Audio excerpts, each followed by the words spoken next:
If you thought a military command post deep inside Russian territory was untouchable, think again. On July 2, 2025, in Korenovo, Kursk Oblast, Russia, a Russian 155th Naval Infantry Brigade headquarters was obliterated in an instant during a strategy meeting. Ukrainian M142 HIMARS rockets, with pinpoint accuracy, reduced the site to a blazing ruin, killing Major General Mikhail Yevgenyevich Gudkov and at least 10 senior officers. The strike wasn't just a blow to Russia's military, it was a stark warning. Ukraine can hit any target, no matter how fortified. The audacity of the attack stemmed not only from technology and intelligence, but also from Ukraine's seamless coordination, exploiting every Russian vulnerability. On a late June 2025 evening at the Ukrainian Security Service SBU headquarters in Kiev, an intelligence analysis team intercepted a critical signal from Kursk, Russia. Satellite imagery from the Maxar system, captured at 9 p.m., revealed a two-story building in Korenovo, 19 miles from Ukraine's border, showing unusual activity. The structure, once a livestock farm, had been repurposed as a temporary command post for the Russian 155th Naval Infantry Brigade. Military vehicles moved constantly, radio signals spiked at night, and heavily armed guards patrolled the area. An encrypted intelligence report confirmed Major General Mikhail Yevgenyevich Gudkov, Deputy Commander of the Russian Navy, would lead a key meeting there on July 2, 2025, to plan a Kursk counteroffensive. A covert operative in Kursk, risking their life, sent detailed reports via the encrypted Signal app outlining Gudkov's schedule and force layout. The 155th Brigade, part of Russia's Pacific Fleet, is an elite unit with a brutal history in Bucha 2022 and Kursk 2024. Despite heavy losses over years of combat, it remained pivotal in Russia's push to reclaim Ukrainian-held areas in Kursk. Eliminating Gudkov and his senior officers disrupted the chain of command and likely shook the unit's morale. The mission relied on the M142 HIMARS rocket system, firing ATACMS M39 missiles with a 103-mile range, Mach 3 speed, about 2,300 miles per hour, and a cluster warhead of 950 M74 bomblets, each with the explosive power of 2.2 pounds of TNT detonating within a 33-foot radius. The 18,000-pound HIMARS, carrying 6 rockets, was ideal for precise long-range strikes, but faced Russia's Pantsir S-1 air defense. Equipped with a 1RS-2E radar detecting targets at 12 miles, 12 57E6 missiles traveling at 4,265 feet per second, and 4 30mm cannons firing 5,000 rounds per minute. With just 72 hours to prepare, Ukraine had to act swiftly and flawlessly. At a military base in Ukraine's Sumy Oblast, 12 miles from Russia's border, a HIMARS special operations team mobilized. The 20-member unit included 8 gunners, 5 navigation engineers, 4 intelligence specialists, and 3 drone operators. A field artillery captain with 5 years of HIMARS experience led the mission. The operation demanded tight coordination among intelligence, artillery, and satellite communications, with 3 objectives: pinpoint the command post's coordinates, launch missiles through a Russian radar blind spot, and retreat safely before counterfire. Any misstep could spell failure or heavy losses, especially with Ukraine's ATACMS stockpile down to 4 missiles due to U.S. supply limits tied to political constraints. Maxar satellite imagery at 4 a.m. on July 1 showed the command post with 4 entrances: a large communications antenna on the roof, and 5 military vehicles outside, including 2 BTR-80 armored personnel carriers and 3 Ural 4300 trucks. An SBU operative confirmed the meeting room, a 540-square-foot space on the second floor, would host about 15 officers, with Gudkov arriving at 8 a.m. on July 2.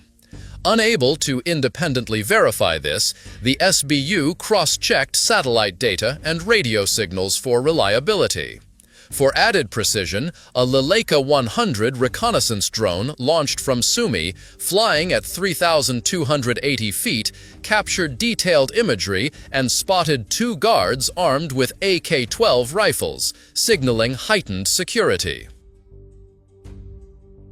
To evade Russian radar, the team chose ATACMS missiles with a low-altitude trajectory of 164 feet, leveraging radar-absorbing composite shells and GPS/inertial guidance with a target deviation under 16 feet.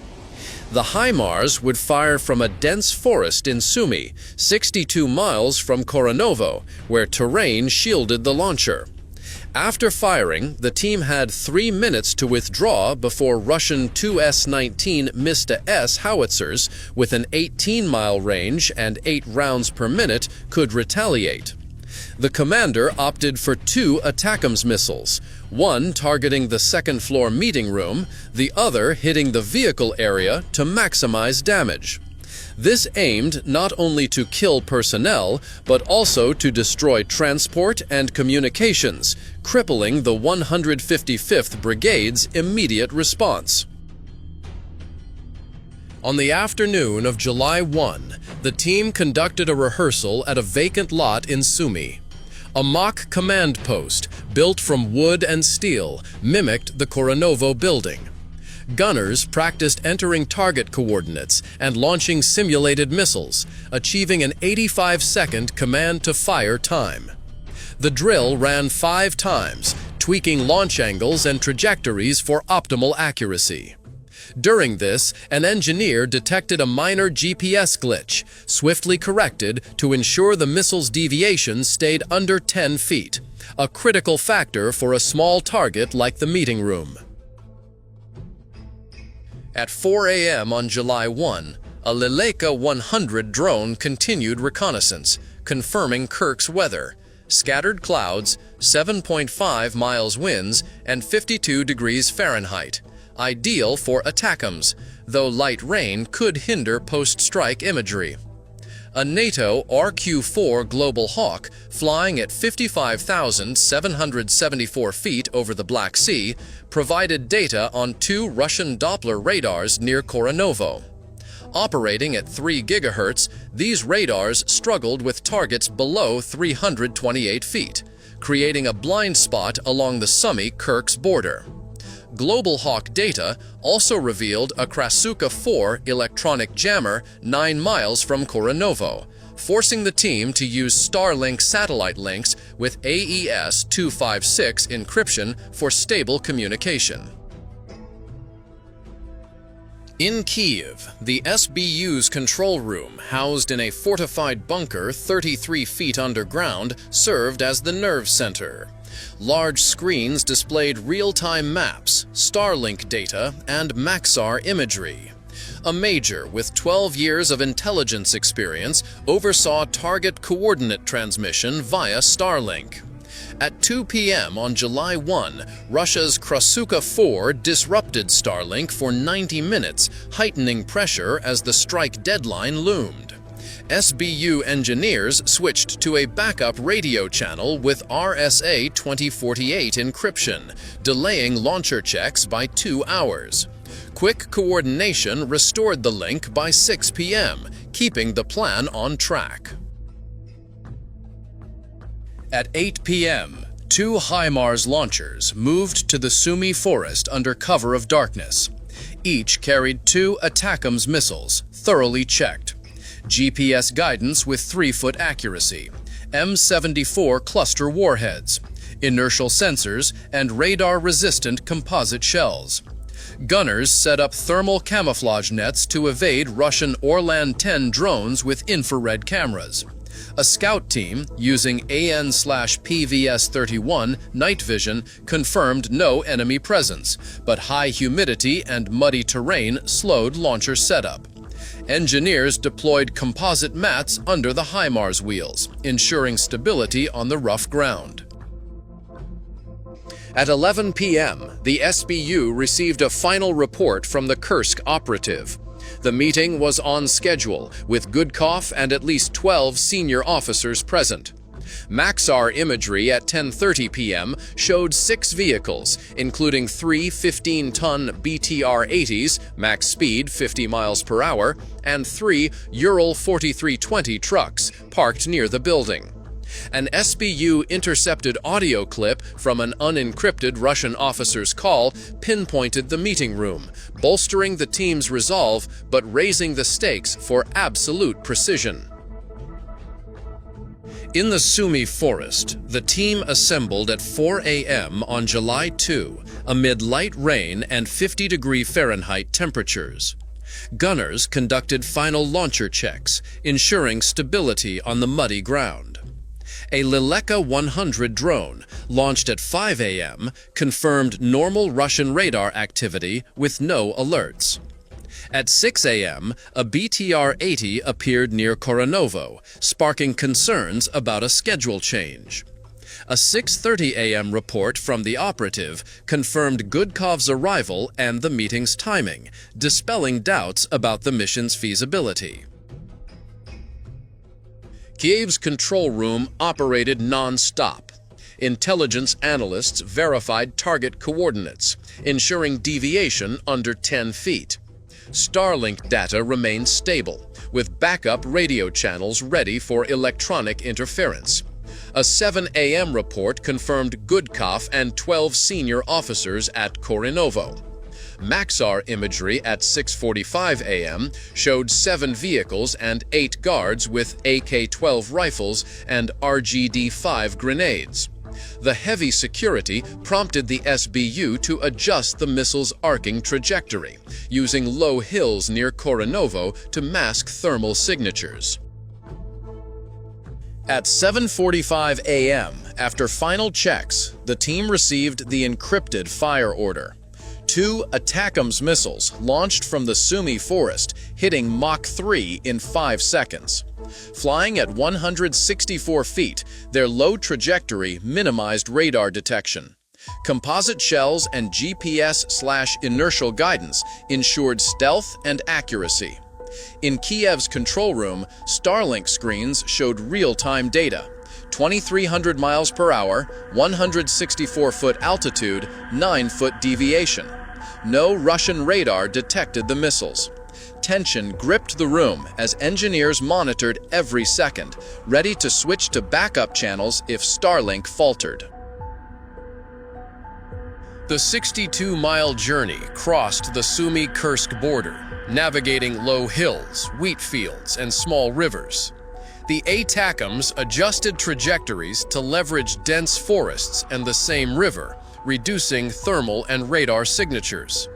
At 7:50 a.m., a Russian Doppler radar near Suja increased activity, scanning at high X-band frequencies. Kiev's control room ordered the missiles to drop to 98 feet and follow an arcing path near a forest.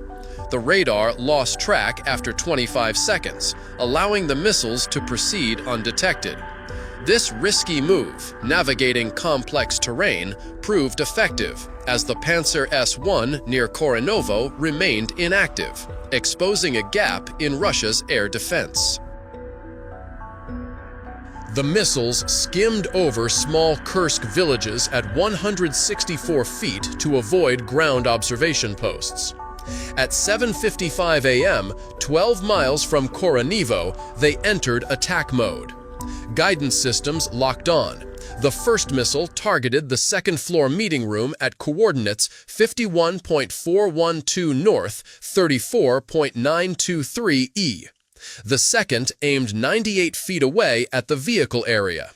Starlink data confirmed no active Panzer S-1 nearby. But a Doppler radar 3 miles away intensified scanning at 2.7 gigahertz. The ATACMS Mach 3 speed outpaced the radar's data relay to intercept systems, ensuring the missiles reached their target on time. At the Korenovo command post, Major General Gudkov and senior officers met in the second-floor room.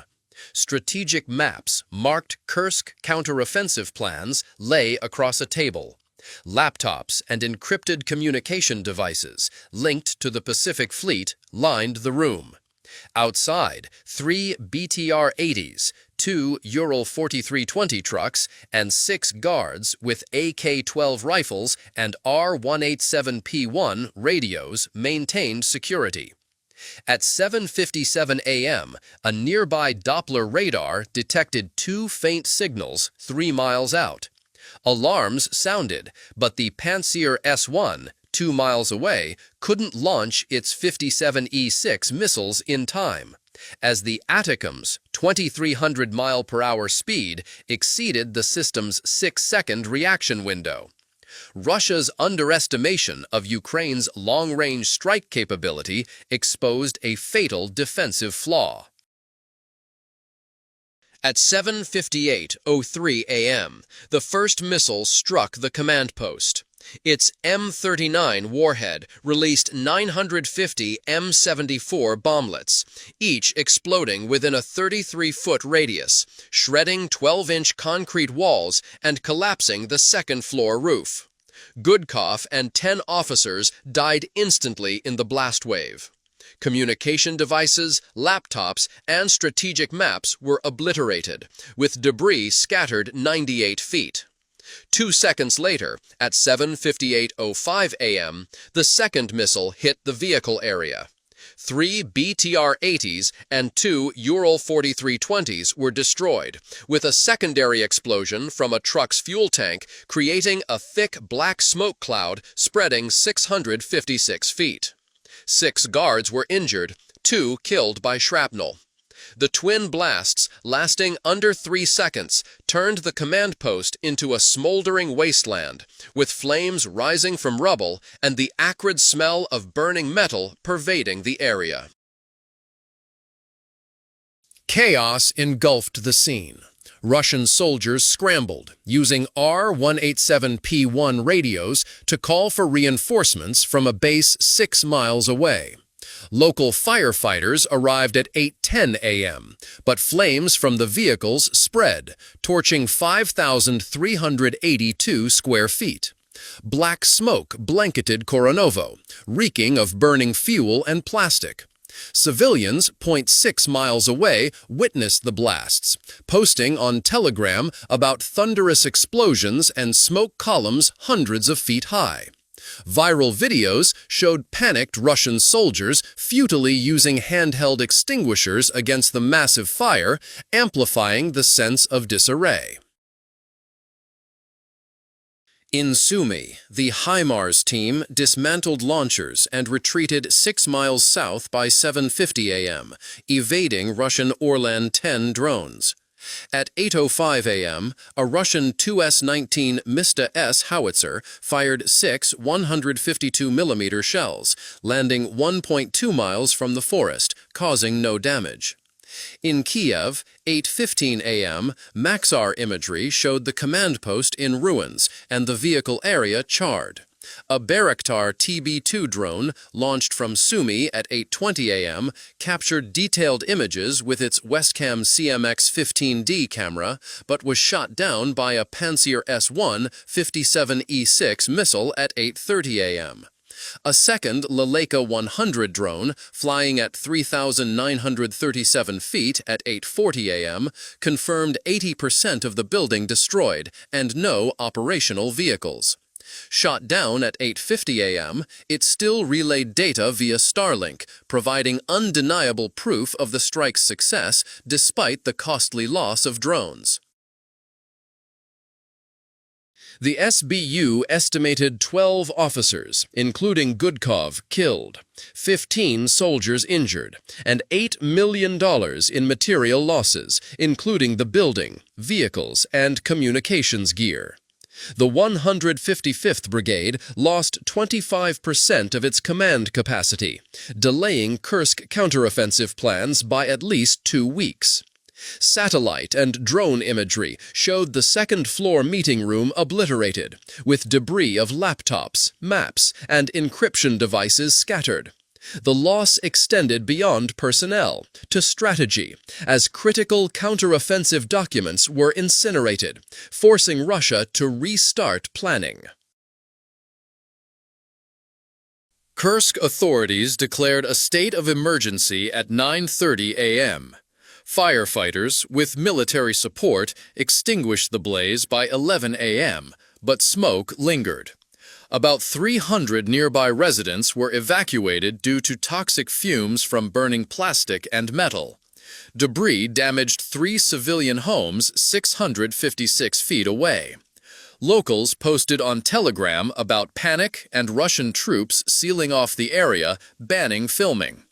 Though quickly censored, these posts sparked online debates about Russia's defensive capabilities, with residents voicing safety concerns.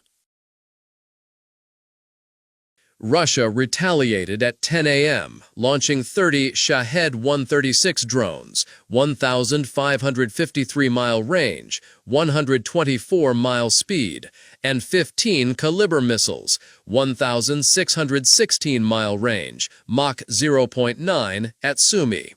Ukraine's Patriot system, using PAC-3 missiles with a 12-mile intercept range, downed 50% of the targets, but a Sumy food warehouse was hit, killing 4 civilians and injuring 12.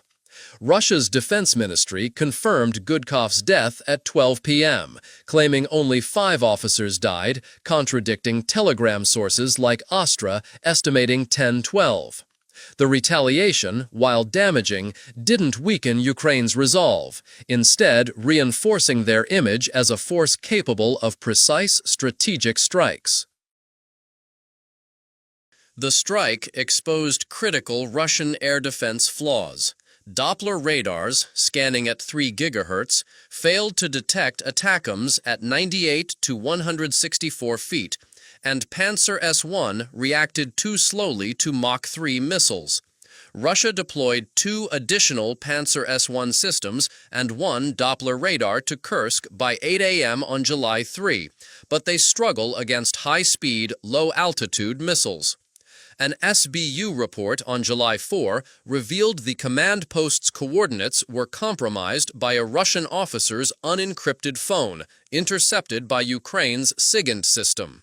This breach highlighted Russia's lax communication discipline, a weakness Ukraine exploited ruthlessly. Strategically, the strike forced Russia to divert 2 Panzer S-1 systems from Donetsk to Kursk, cutting frontline air defense by 10%. Ukraine capitalized, intensifying shelling in Donetsk on July 3, destroying a Russian ammo depot with 220 tons of 152 mm shells, causing $15 million in damage. Losing Gudkov, a 30-year veteran, demoralized the 155th Brigade, delaying reorganization as Russia appointed a new Pacific Fleet commander. These ripple effects created a strategic gap, letting Ukraine strengthen Kursk positions and pressure Russian forces. The Korenovo strike showcased Ukraine's precise integration of intelligence, technology, and artillery.